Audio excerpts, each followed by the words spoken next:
하나님의 그 세계 경영이라는 제목을 가지고 하나님 말씀을 생각하려고 합니다. 하나님은 세계를 창조하실 뿐만이 아니라 또 이 세계를 경영하십니다. 아멘. 하나님은 세계를 창조하실 뿐만이 아니라 창조하신 세계를 경영하고 계십니다. 성경의 역사 대부분이 이스라엘에 대한 역사입니다. 그렇지만 또 세계 열방에 대한 역사이기도 합니다. 하나님께서는 세계 열방이 하나님만 경외하기를 원하십니다. 그 길만이 열방이 세계가 안전하게 살아갈 길이라고 성경은 이야기하고 있죠. 오늘 에레미야 52장 중에서 45장까지는 이스라엘에 대한 역사의 이야기입니다. 그리고 46장부터 51장까지는 그 이스라엘 주변의 나라들, 그 열방이죠. 그 세계에 대한 얘기, 하나님이 세계를 어떻게 통치하시는가에 대한 얘기를 기록하고 있습니다. 오늘은 46장부터 51장까지에 펼쳐져 있는 그 열방에 대한 얘기, 하나님께서 열방은 세계입니다. 이 세계를 어떻게 경영하고 계시는가에 대한 얘기를 보려고 합니다.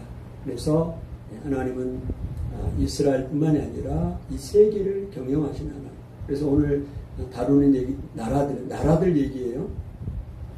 애굽, 이집트 얘기가 나오고 그 다음에 블레셋 얘기가 나옵니다. 그리고 모압, 암몬, 에돔, 다메섹, 게달, 하솔, 엘람, 바벨론까지 51장까지 전 세계를 이야기하는 거예요.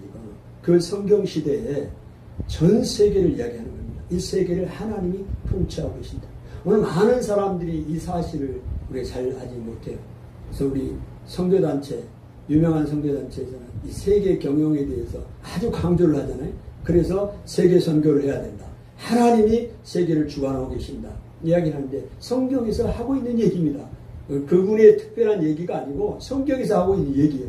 오늘 그 부분을 여러분이 좀 들어보시고 좀 생소한 얘기일 수도 있어요. 그러나 하나님의 말씀이니까 우리가 성경적인 관점, 가치관을 갖는다는 것은 너무나 중요합니다. 그러나 하나님은 세상을 창조하시고 또 이 세상을 다스리신 하나님이십니다. 여러분 시편 90편 1절 2절에 보면 시편 90편은 모세가 지은 시인데요. 주여 주는 대대에 우리의 거처가 되셨나이다. 산이 생기기 전 곧 땅과 세계도 하나님께서 조성하기 전 하나님께서 조성하기 전 곧 영원부터 영원까지 주는 하나님이십니다. 이렇게 이야기를 하고 있습니다. 모세가요 시편 90편 1절 2절에서 주는 대대로 우리의 거처가 되셨다. 우리가 거기에 머물 수 있게 하셨다. 그 다음에 산이 생기기 전, 그 다음에 땅과 세계도 주께서 조성하시기 전. 그러니까 오늘 모세는 어떻게 이야기를 하냐? 이 땅과 산과 이 모든 세계를 누가 만들었다? 주께서, 하나님께서 만드셨다는 것을 시편 90편 1절 2절에 말씀을 하고 있습니다. 곧 영원부터 영원까지 주는 하나님이십니다. 창조주 하나님을 이야기를 하고 있고요. 또한 이 하나님, 이 세계를 창조하신 이 세계를 하나님이 다스리십니다. 시편 93편 1절 2절에 여호와께서 다스리시니. 아멘. 누가 다스린다고요? 여호와께서 다스려요. 어디를 다스려요? 하나님이 만든 이 세계 온 열방을 다스립니다. 아멘. 하나님의 말씀이면 아멘을 해야 되는 거예요. 하나님이 다스린가? 다스린다고 이야기를 하잖아요. 그걸 믿어야 되는 거예요. 아멘. 성경이 말한 대로 믿어야 되는 거예요. 시편 93편 1절에 여호와께서 다스리시니. 할렐루야. 이야기를 하고 있어요. 스스로 권위를 입으셨도다. 여호와께서 능력의 옷을 입으시고 이를 입으셨으므로 세계도 경고히 서서 흔들리지 아니하다. 세계도 경고히 서서 누가 다스리기 때문에? 여호와께서 세계를 다스리기 때문에 세계가 견고히 있었어요. 오늘 이 세계가 지금 몇 나라입니까? 우리 자매님 혹시 알아요? 몇 나라예요? 오늘 세계 169개국인가요? 그런 것 같아요. 160 이상의 나라가 있는데요. 그 세계잖아요. 이 세계를 하나님이 다스리고 견고히 붙잡고 계시는 거. 흔들리지 않아요. 아멘. 세계의 주관자가 누구시다? 하나님이시다. 세계의 경영자가 누구시다? 여호와 하나님입니다. 백문일답을 합시다. 백문일답. 100가지 질문을 하면 여러분이 답을 하세요. 답은 딱 하나. 예수 그리스도 하나님. 너무나 쉬워. 세계를 주관하신 분이 누구시다고요?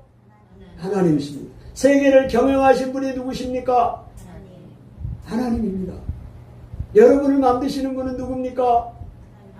하나님입니다. 아멘. 설교 끝. 이게 설교예요. 오늘 주제가. 이 설교를 듣고도 세계를 주관하신 분, 경영하신 분이 누구지? 바이든인가? 트럼프인가? 윤석열인가? 이러면 안 돼요. 이 세계를 주관하신 분은 시진핑도 아니고, 푸틴도 아니에요. 하나님이십니다. 아멘. 그거를 이야기하고 있는 거예요, 그걸. 김정일은 더더더가 아니고, 김정은이는, 오늘 그걸 보는 거예요. 오늘 하나님께서 어떻게 세계를 경영해 가고 계시는가를 좀 더 구체적으로 성경의 예를 들어서 특별히 에레미야 46장부터 51장까지 나와 있는 하나님의 세계 경영을 여러분이 청사진으로 쫙 내가 펼쳐드릴 시간이 한정되어 있기 때문에 다 할 수는 없어. 그래서 여러분이 감을 잡으시고 하나님이 세계를 경영해 가고 계시는구나. 내 생각이 그걸 잘 몰랐네. 내 생각과 다르네. 이런 부분들 여러분 비교를 하시고 모든 생각은 어디로 맞춰줘야 돼? 하나님 말씀으로. 아멘. 철저히 맞춰질 때 살아갈 수 있습니다. 그 이야기를 나누려고 합니다. 먼저요. 하나님은 이 세상을 창조하고 다스릴 뿐만이 아니라 그 다스리는 방법은요. 심판하십니다. 뭘 하신다고요? 열방을 심판하셔요. 그리고 심판하실 뿐만이 아니라 회복하십니다. 이 이야기는 1장부터 45장까지 누구 얘기를 했어요? 이 패턴을 누구에 대해서 이야기했어요? 이스라엘에 대해서 에레미야 1장부터 45장까지 내용에는 대부분이 이 이스라엘에 대해서 하나님이 심판하시고 회복하시고 여러분 심판하신 이유는 너무나 잘 알잖아요. 지금 계속 이야기를 해서 괜히 심판했어요 하나님이? 아니잖아요. 하나님의 말씀대로 살기를 원하는데 그렇게 살지는 않으니까 하나님 심판하셨고 다시 심판만 하시는 것이 아니라 회복을 하신다는 게 너무 중요합니다. 이 열방도 똑같아요. 오늘 그런 패턴으로 나갑니다. 그러면요 먼저 애굽에 대해서 들어보겠습니다. 하나님이 애굽을 심판하시거든요. 어느 나라를 심판하신다고요? 애굽. 애굽은 오늘날 이집트입니다. 이집트. 이집트가 어떤 나라입니까? 이스라엘 역사상으로 보면 이스라엘을 400년 이상 그곳에서 종노릇하게 했던 나라가 아니에요. 이집트가. 그렇습니다. 그래서 그 강국이에요. 강대국입니다. 이집트는. 그 성경 시대에. 지금은 아니지만 지금은 우리 이집트가 무슨 있나 없나도 잘 모르잖아요. 우리는. 이집트가 지금 뭔 힘 있나. 그 중동에서. 그러지만 이 성경 시대에는 최고의 강대국이었어요. 이집트가. 세계를 장악하고 있는 나라가 이집트였다고요. 그 이집트를 하나님이 어떻게 심판하시는가. 그 이야기를 하고 있습니다. 애굽은, 그 성경에 애굽이라고 나와 있죠. 애굽은 큰 방패와 작은 방패를 다 가지고 있고요. 말과 그 다음에 투구와 창과 갑옷. 이거는 지금 모든 무기를, 최신식 무기를 이야기하는 거예요. 그때 당시 이스라엘은 말도 없고, 말로 싸우는 기병도 없어요. 그러나 이집트는 말과 창과 기병과 투구와 철제로 되는 무기들, 수레, 전차 다 가지고 있어요. 그런 무장한 군사들도 있었습니다. 그래서 주변의 모든 나라들에게 두려움이 대상이 됐고, 여러분 이집트에는 강이 있죠. 대한민국에는 무슨 강? 한강. 이집트에는 나일강. 나일강이 범람하면 그 주변의 모든 것들을 삼켜버리는 것처럼 이 이집트가 그 주변의 나라를 다 정복하고 아주 의기양양하고 오만했어요. 하나님 없이 그들이 모든 것을 할 수 있다고 생각한 나라가 이집트였습니다. 근데 하나님께서 그 이집트를 바벨론이라는 신흥 강대국을 보내가지고 그 멀리 있는 바벨론을 데려와서 이집트를 완전 초토화를 시킵니다. 하나님께서 오만한 그들에게 보복하시기로 하시다. 그들은 다 기겁하여 돌아가고 뒤도 돌아보지 않고 달아나게 됩니다.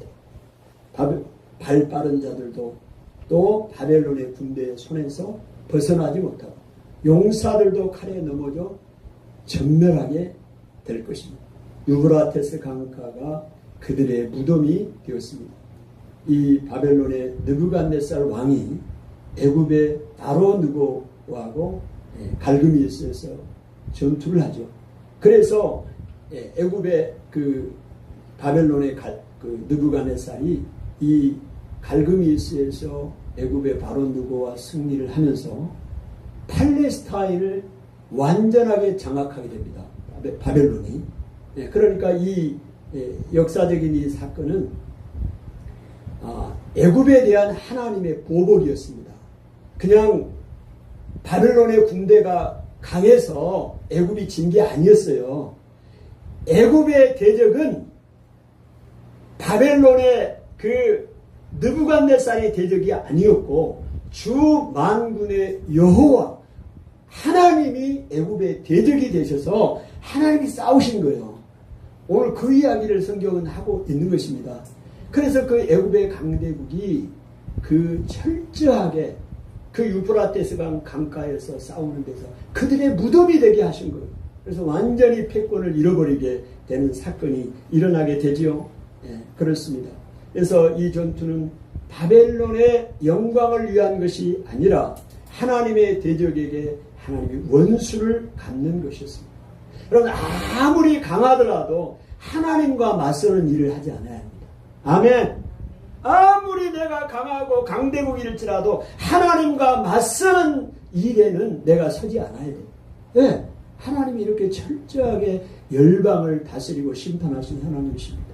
하나님은 온 세상에 참다운 주권자이십니다.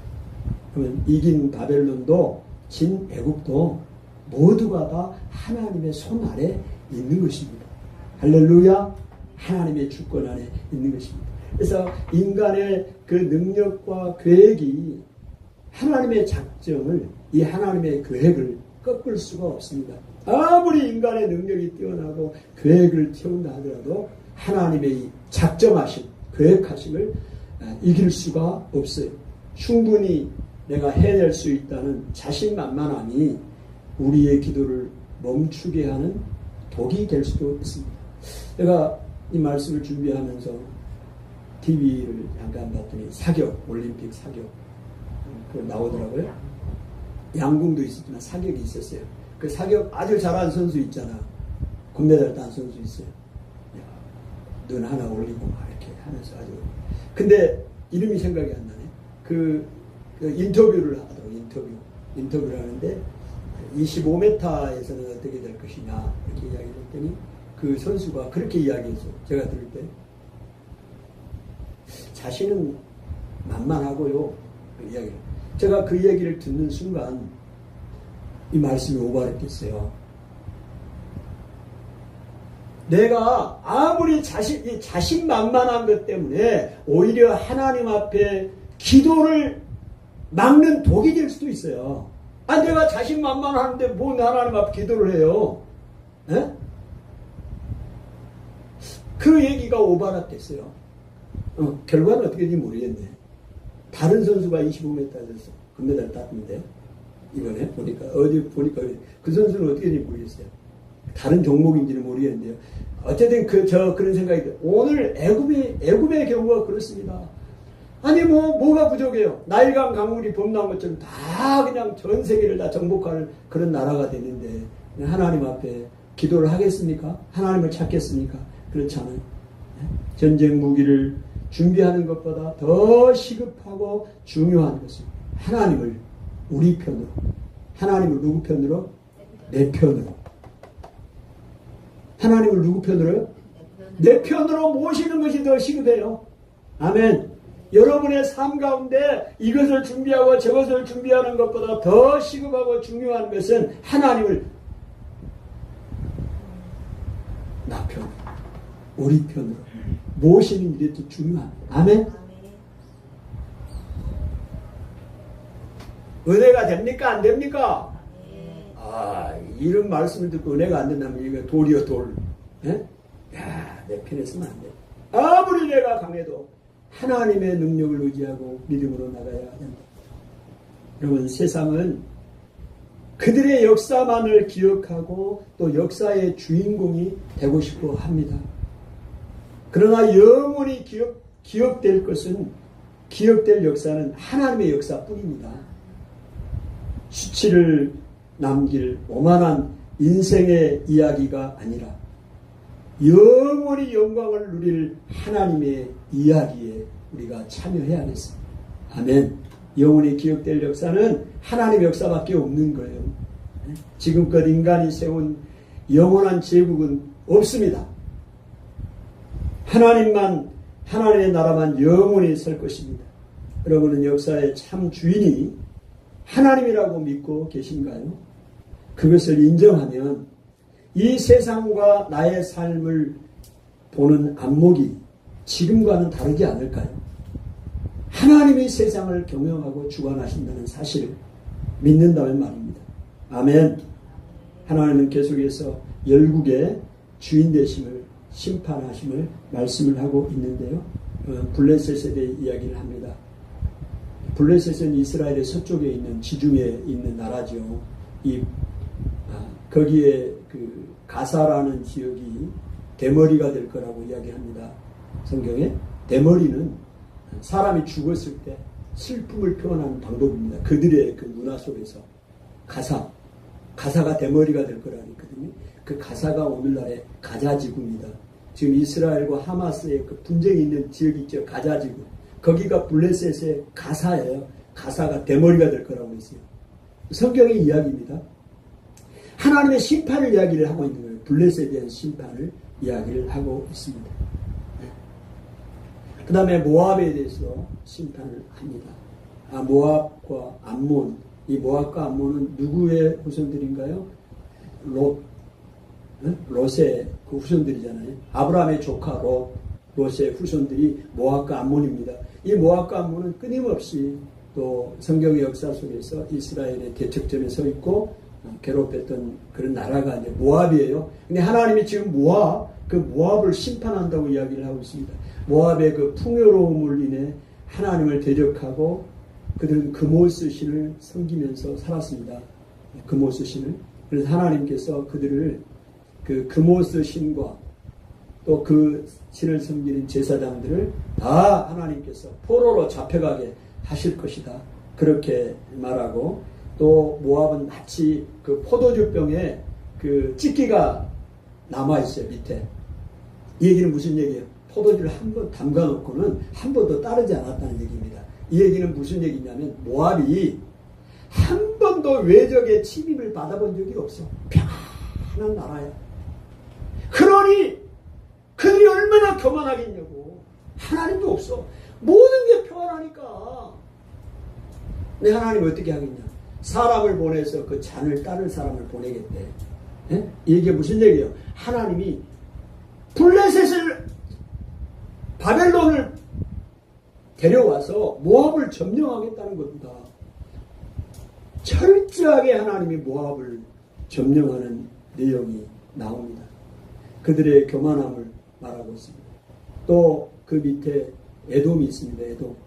모압 밑에 에돔. 에돔은 누구의 후손입니까? 에서. 이삭과 에서죠. 아브라함의 아들이 이삭하고 에서가 나오죠. 그 에서의 후손이 에돔이에요. 나라가 사해바다 밑에 살고 있어요. 주변 이스라엘 주변에 있는 나라들을 지금 하나님이 다 열거하시는 거예요. 지금 46장부터 51장까지 내용을 제가 말씀을 드리고 있는 것이에요. 그 에돔은요, 너희들이 그렇게 지혜가 없냐, 지혜자들이 많이 살았어요. 에돔에 지혜 있는 사람들이. 근데 왜 너희들이 지혜가 없이 하나님을 대적하고 하나님 없이 섬기는 살았느냐는 얘기죠.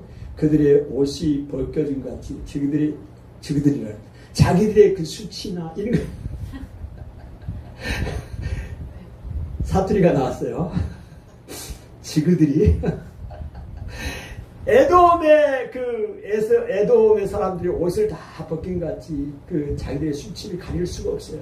그렇게 하나님이 철저하게 에돔을 심판하겠다 말하고 있습니다. 그 다음에요, 이제 암몬을 하나님이 심판하는데, 모압과 암몬이 형제라고 그랬잖아요. 롯에 통하여 나왔던 이 암몬입니다. 암몬도요, 이 암몬 사람이 이제 하나님이 심판을 하시면서 그들의 죄악을 쭉 나열하셔요. 근데 이제 그 부분의 대표적인 게 뭐냐면, 너희들의 이스라엘의 땅을 뺏었어요. 이들이, 암몬은 이제 요단강을 기준으로 이 서쪽에는 이스라엘이 있고, 이 요단강의 오른쪽에 모압이 있고, 암몬이 있고, 이렇게 되거든요. 밑에가 이제 에돔이 있고, 이렇게 되니까, 이 암몬이 요단강의 오른쪽에 이스라엘 땅이 있었죠.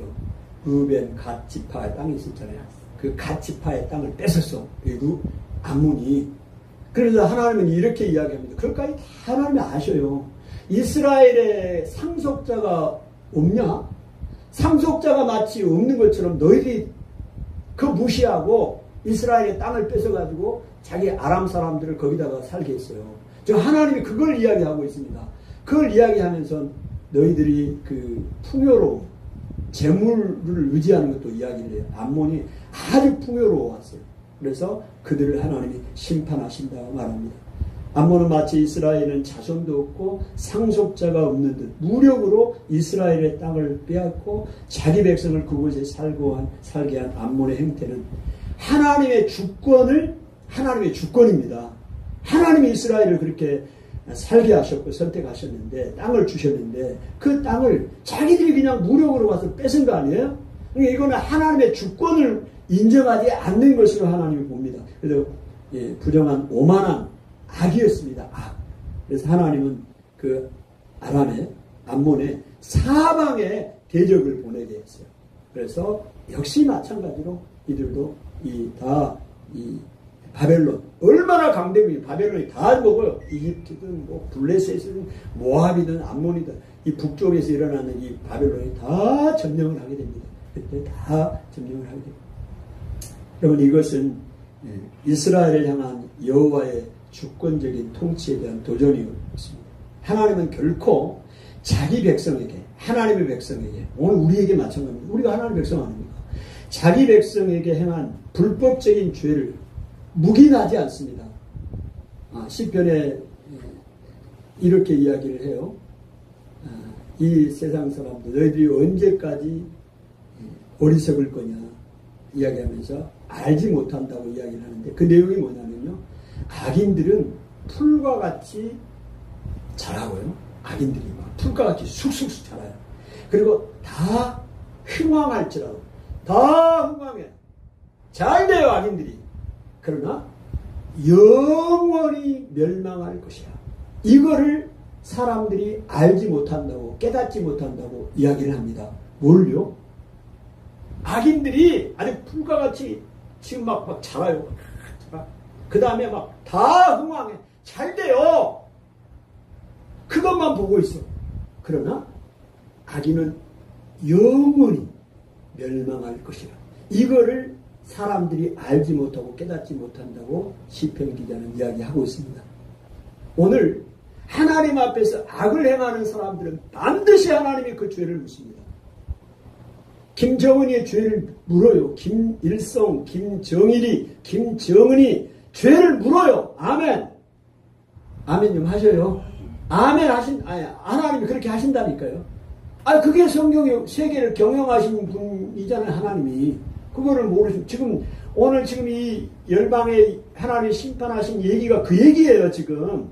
오늘날로 말하면 이 세계를 이야기하고 있다고요. 여러분이 그걸 대입시키세요. 하나님께서 그 암몬의 죄까지도 물으십니다. 그 비호감 땅에서 얻은 힘을 믿고 오만방자하게 굴고 우상인 말감을 숭배하는 암몬을 하나님이 징벌하신 것입니다. 그런 또 심판하신 마지막 나라가 어디겠어요? 바벨론입니다.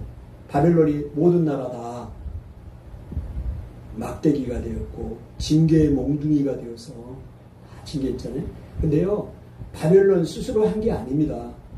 하나님이 바벨론을 사용한 거예요. 세계 최강대국을 하나님이 사용하신 것이라니까. 근데 하나님이 세계 경영이죠. 아멘. 성경을 또 그걸 보시라고요. 하나님이 이 모든 나라를 바벨론을 통해서 갈대아라고도 하죠. 이 바벨론을 통해 아수를 멸망시키고 생긴 나라가 바벨론이에요. 이 바벨론을 통해서 이 세계 정물 이스라엘까지 전부 심판했던 나라가 바벨론이에요. 근데 그 바벨론을 하나님이 징계의 몽둥이로 사용하셨다 이 말입니다. 그런데 이들이 과도하게 하나님을 주권을 인정하지 않아요. 여러분, 세상의 모든 권력은요, 세상의 모든 권력은 하나님께서 위임하신 겁니다. 맡기신 거예요. 대통령의 권한도 위임한 겁니다. 무소불위의 권력을 갖고 있지만 영원한 권력이 아니에요. 하나님이 잠시 동안 5년이면 5년, 1년이면 1년 위임한 거 위임. 위임이 끝나면 다시 거둬들입니다. 근데 이거를 몰라. 그냥 자기의 잘난 맛으로 자기가 세상의 통치자인 줄 알아. 교만하게. 바벨론이 그랬어요. 바벨론이. 하나님이 그들을 사용해서 하나님의 이 나라를 징계하려고 한 건데 하셨어요. 그런데 자기들이 교만한 거예요. 그래서 과도하게 징벌을 합니다. 이 나라를. 하나님이 요구한 대로 하지 않아요. 그래서 하나님이 이 바벨론을 심판합니다. 여러분, 바벨론이요, 얼마나 교만했냐면 이렇게 오늘 이야기를 해요. 오늘 에레미야 이 46장부터 51장에도 열방을 향한 심판의 얘기가 나오죠. 근데요, 이사야서에도 이야기가 나옵니다. 저는 이야기를 다시 한번 오늘 이번 주간에 묵상을 하면서 깜짝 놀랐어요. 이사야 선지자하고 에레미야 선지자는 좀 연도가 달라요. 거의 동시대지만 좀 다릅니다. 앞에 이사야 선지자가 먼저 있은 선지자예요. 근데 이사야 선지자도 똑같이 이 블레셋이나 아수르나 애굽이나 다 심판할 것을 예언했어요. 14장 보니까. 근데 내용이 비슷해. 에? 내용이 비슷하다고. 이게 무슨 얘기예요? 하나님이 이 세계를 경영하는 것이 증명이 되는 거예요. 막 내용이 달라질 거 아니에요. 만약에 시대가 다르니까 내 마음대로 막 예언을 했다고 하면 그러지 않겠어요? 그 나라에 대해서 얘기하는데 동일합니다. 동일. 어떨 때는 단어도 동일해요. 하나님께서 이 세계를 경영하고 계신다는 사실, 시대가 다르지만 하나님의 선지자를 통해서 동일한 메시지를 주고 있다.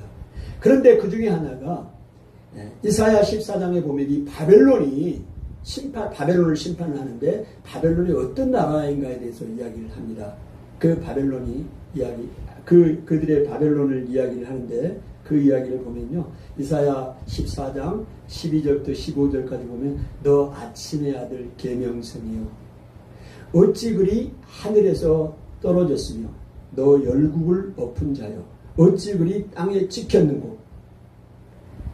이 바벨론에 대해서 이야기합니다. 열국을 엎은 자라고 이야기를 하고 그 다음에 아침의 계명성, 새벽별과 같은 그런 존재. 요한계시록에서는요, 이 계명성 이거를 이 사단으로 상징을 합니다. 그러니까 이 바벨론 하면 영적으로 사단을 또 상징하는 적그리스도, 공중의 권세 잡은 자를 상징하는 의미도 사용되는 거예요. 실제적으로 바벨론에 대해서 지금 이사야 선지자가 예언한 내용을 보니까 너 아침의 아들 계명성이요 어찌 그리 하늘에서 떨어졌고 그 다음에 열국을 엎은 자요 이 세상을 엎은 자요 어찌 그리 땅에 찍혔는고. 내가 내 마음에 이르기를 내가 하늘에 올라 하나님의 묵별 위에 내 자리를 높이리라. 북극 지폐 산 위에 앉으리라. 가장 높은 구름에 올라 지극히 높은 이와 같아지리라 하는도다. 지금 누가? 바벨론이 하늘에 올라서 그 묵별 위에 하나님과 같이 자기가 앉겠다는 거죠.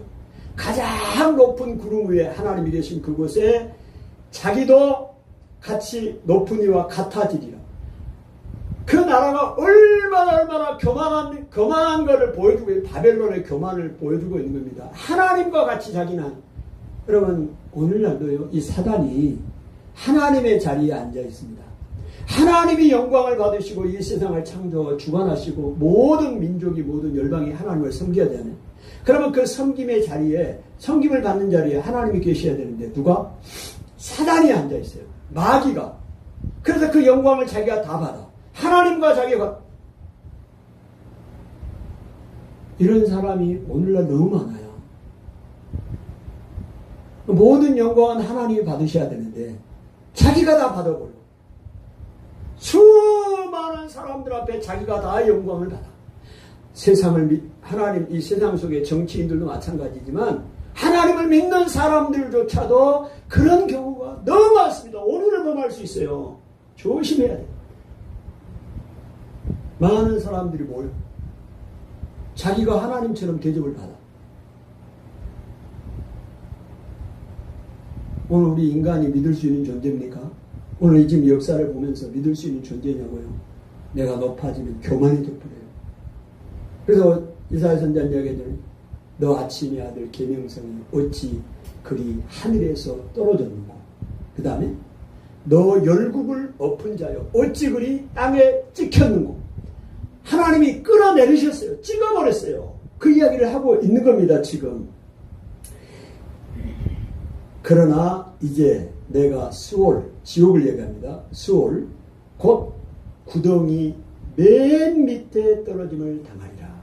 수올, 곧 구덩이 맨 밑에 떨어짐을 당하리라. 지금 바벨론을 향하여 하나님이 심판한 얘기를 에레미야에서 이야기를 하고 있는데, 이사야 선지자도 이사야 14장 12절부터 15절까지 이 이야기를 하고 있다. 아멘. 오늘 열국을 심판하신 하나님이십니다.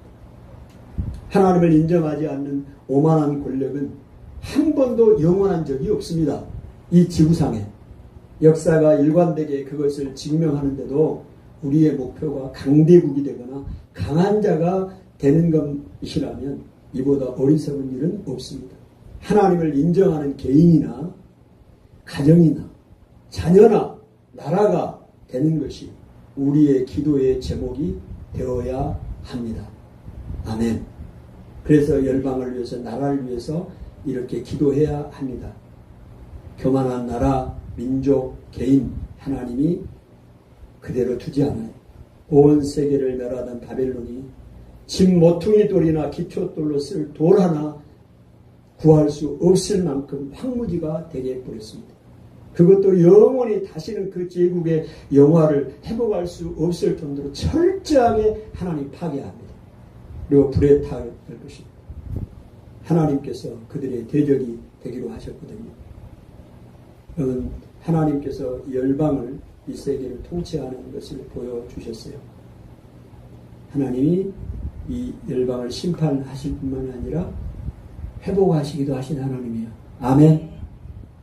그래서 세계를 경영하시는 겁니다. 여러분, 이스라엘을 하나님 회복하십니다. 이스라엘. 바벨론에 철저하게 유린당했잖아요. 70년 포로 생활을 끌려갔잖아요. 이게 역사잖아요. 하나님이 다시 그 회복을 하셔요. 어떻게 회복하시는 거예요? 오늘 이 시간에 회복의 역사를 잠깐 보는 거예요. 이 심판했던 회복의 역사. 하나님이 어떻게 하시는가. 이사야, 에레미야 50장 4절에 보니까 여호와의 말씀이니라. 그날 그때에 이스라엘 자손이 돌아오며 유다 자손도 함께 돌아오되 그들이 울면서 그 길을 가며 그의 하나님 여호와께 구할 것이며. 바벨론의 포로로 잡혀가 있잖아요. 지금 70년을 포로 생활하고 있잖아요. 근데 하나님이 그날이 되면 하나님 그들을 돌아오게 하신대. 그들이 울면서 하나님의 은혜를 구하고 사람들에게 길을 묻겠대. 시온이 예루살렘이죠. 어디로 가요? 어느 쪽에 있습니까? 길을 물어서 하나님 앞에 돌아오게 하겠다. 이스라엘만 돌아온 게 아니라 유다도 돌아오게 하겠다. 여러분, 바벨론의 포로로 잡혀간 나라는 북쪽의 이스라엘과 남쪽 유다 중에 어느 나라예요? 유다예요. 남쪽 유다. 북쪽 이스라엘이 이미 멸망해버렸어요. 아수르에 의해서. 그런데 돌아올 때 유다만 돌아온 게 아니에요. 하나님 말씀하잖아요. 이스라엘과 남유다도 같이 돌아오겠다. 하나님이 이스라엘 전체를 다시 회복하시겠다. 아멘. 네, 회복하신 하나님이십니다. 네, 그 놀라운. 그리고 에레미야 50장 6절에 내 백성은 잃어버린 양떼라고 하나님이 그렇게 부르고 계십니다. 하나님이 징계를 했지만 하나님이 그들을 내 백성은 내 백성이라고 이야기를 해요. 잃어버린 양떼다고 이야기합니다. 하나님이 긍휼히 보고 계시는 거예요. 심판 가운데서도 긍휼을 베푸시는 하나님이십니다. 그 긍휼이 있기 때문에 오늘 우리가 살아가는 거예요. 아멘. 우리 심판만 있다면 우리는 소망이 없어요. 징계를 받을 수밖에 없잖아요. 하나님이 다시 심판 가운데 회복하신 하나님. 여러분, 애굽과 아수르를 회복합니다. 얼마나 하나님이 애굽을 아까 철저하게 진멸하셨습니까? 근데 그 애굽을 놀라워요. 하나님이 회복하시는데요. 어떻게 회복하시는가? 이사야 선지자는 에레미야에서도 이야기를 하지만 이사야 선지자가 이렇게 이야기를 해요. 이사야 19장 22절부터 25절까지 하나님이 애굽을 그 심판했던 애굽을 이렇게 회복합니다. 그 내용을 보시면 여러분이 감을 잡을 거예요.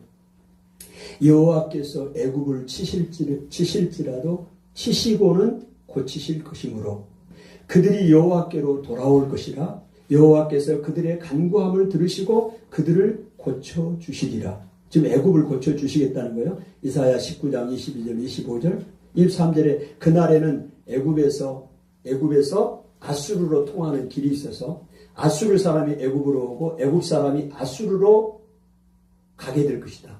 이게 좀 통로 회복이 된 걸 이야기합니다. 그리고 애굽과 아수르가 함께 여호와를 경배할 것이다.